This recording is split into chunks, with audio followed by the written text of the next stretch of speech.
When it comes to wildland firefighting, it is truly an interagency effort. As we know, fire will start on one agency and quickly move on to another. And so we have worked for decades on these interagency partnerships between local government, state governments, federal government, and all partnerships, so that it's kind of one fight, one team. We work together, we train together, and we effectively fight fire together and provide support to save critical infrastructure, protect lives and property. There's a lot of factors. Weather's a big one. Fires create their own weather systems, believe it or not. And when you're flying low in the flames, it gets hot.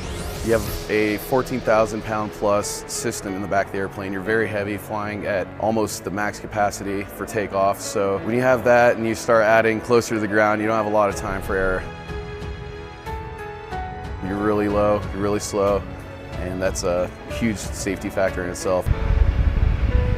When we do our mass mission, we get all those elements. We have a limited performance because of the heat and the elevations that we fly at, and flying in the mountains are always challenging because the terrain, and then the airplane is extremely heavy when we fly. So all that put together, and then we fly these airplanes 150 feet above the ground in sometimes limited visibility, other airplanes around. All of it comes together and presents one of the most challenging missions we have.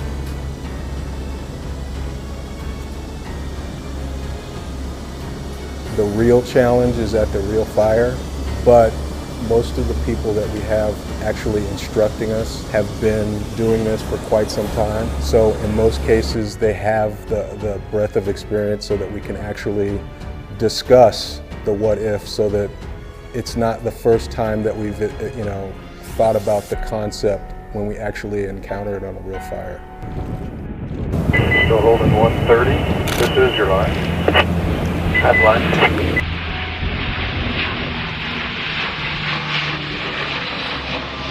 I got him, and it's funny there too. You basically try to get eyes on the lead aircraft. You'll be altitude deconflicted. There may or may not be other fire tankers out there. Initially, they'll give you a first pass, which is show me pass.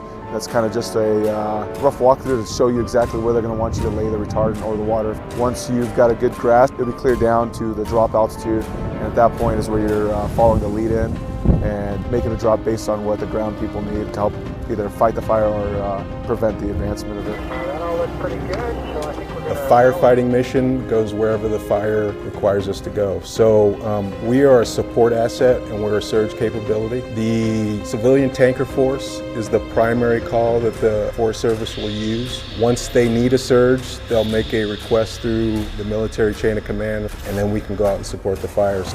Last year, California was a hotbed, so we went out and did some support there. Sometimes it's in Boise. We just don't know. Fire's unpredictable. If something catches on fire, they need our help, they call for us and we go. The training that we do annually is critically important to be able to safely and effectively integrate the MAFs into firefighting operations when we call them. And it happens very seamlessly. On behalf of the Forest Service and the entire wildland firefighting community, we greatly appreciate the men and women of the Air Force Reserve and National Guard in their commitment and their professionalism in support of our mission.